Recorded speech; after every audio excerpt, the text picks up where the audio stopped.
This is probably going to be the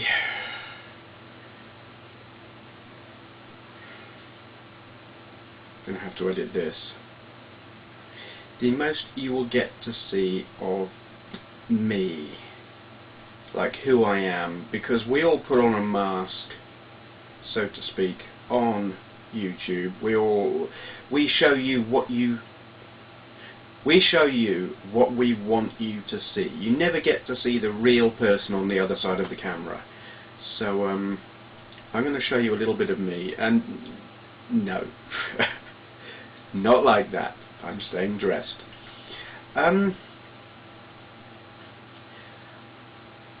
When some years ago I was in college for a short while.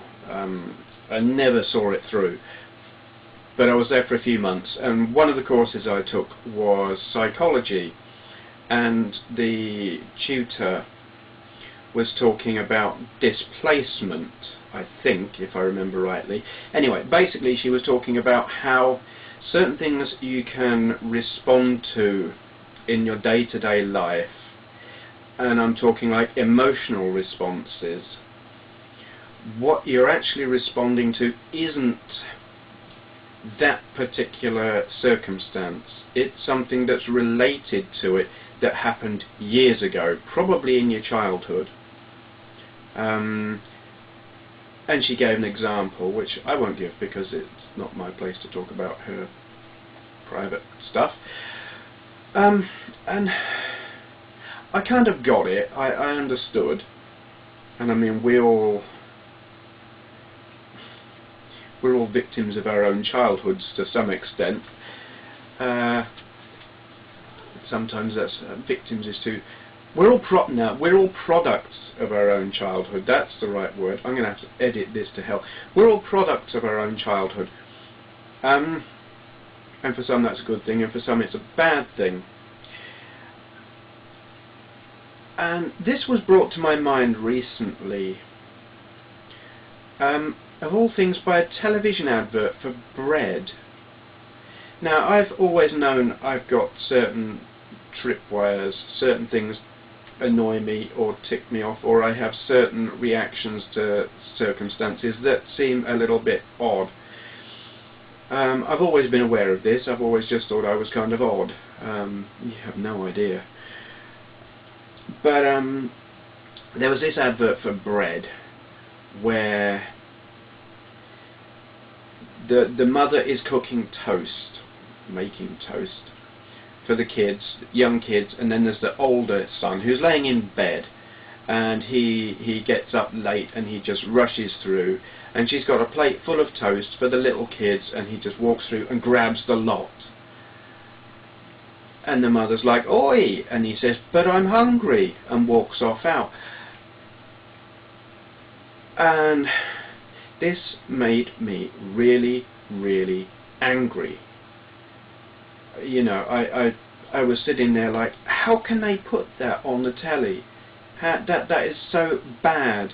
That is just, what message is that sending to kids? You know, yeah, you can just take whatever the hell you like. It doesn't matter if you're inconveniencing your siblings. Do what you feel like, and no one will do anything about it. Made me really, really angry.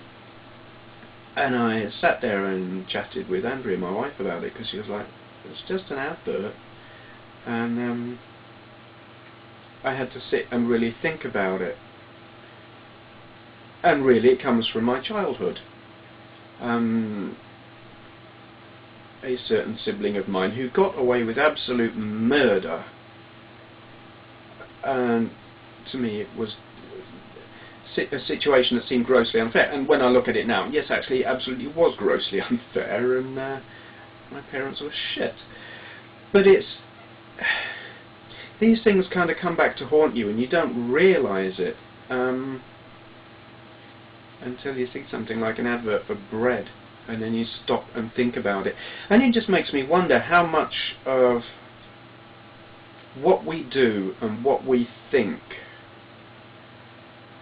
that we think is perfectly reasonable and normal and rational is actually based entirely on things that are totally or almost completely unconnected. with whatever it is we're responding to, or whatever it is we think. How many of our attitudes are based on things that are just their history, their past, and they should be in the past? It just bears thinking about. And that is probably the most insight you will ever see into my life. Yeah. I wanted to talk about it. I think it's therapeutic for me, really. You know, I never would talk about this kind of thing on my other channel, but I think on here, what the heck, you know, it's something.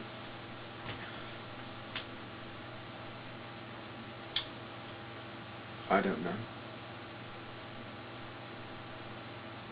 Bears thinking on. I'll shut up. Thank you for watching.